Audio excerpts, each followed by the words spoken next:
বল মাঠের বাইরে গেলে তা কুড়িয়ে আনাই তাদের কাজ। ক্রিকেটের বহুদিনের সংস্কৃতি বল বয়। না তামিম ইকবালের সিদ্ধান্ত তাদের ডাকা হবে বল বয় না ফিউচার স্টার্স নামে। পুরো মাঠ জুড়ে থাকবেন এমন 22 জন ভবিষ্যৎ তারকা। বয়স হবে অনূর্ধ্ব 16, চলবে না কোনো রকম লবিং, এমনটাই সিদ্ধান্ত। যোগ্য তরুণ ক্রিকেটাররাই থাকবেন এই 22 জনের মধ্যে।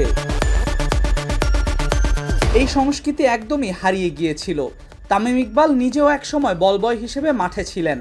টি-20 মাঠে ফিরছে সেই পুরনো সংস্কৃতি।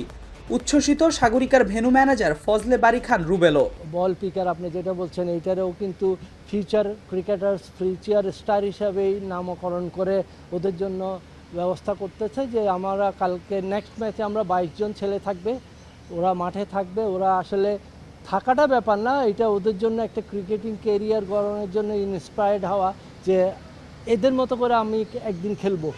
এই যে ওরা এই যে উৎসাহটা পাবে, আই থিঙ্ক এইটা কিন্তু একটা বিরাট কিছু ওদের মনের মধ্যে একটা দাগ কাটবে যে আমিও তো এখানে আসতে পারবি যদি আমি পরিশ্রম করি এবং ডিটারমাইন থাকি যে আই হ্যাভ টু গো দেয়ার, এবং অবশ্যই ও অ্যাচিভ করবে।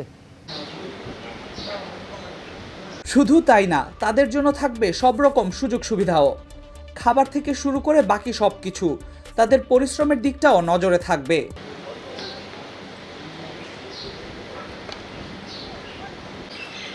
অবশ্যই থাকবে। আমার এখতিয়ারে যেগুলি ছিল, আমাকে যেগুলি বলা হয়েছে, ওদের সব ফ্যাসিলিটি পানি হইতে শুরু করে যা যা দরকার, স্ন্যাক্স, লাঞ্চ বক্স সবই পাবে। ওদের আমরা ছাতা রাখবো, বসে বল খেলাটা দেখবে, বলটা আসলে বলটা ফেরত দিয়ে দিবে। ছোট কিন্তু বলা যায় দারুণ একটা উদ্যোগ। একদম কাছ থেকে ভবিষ্যৎ তারকারা দেখবেন তাদের ক্রিকেটীয় হিরোদের। কে জানে একদিন তারাও হয়তো থাকবেন ওই 22 গজে।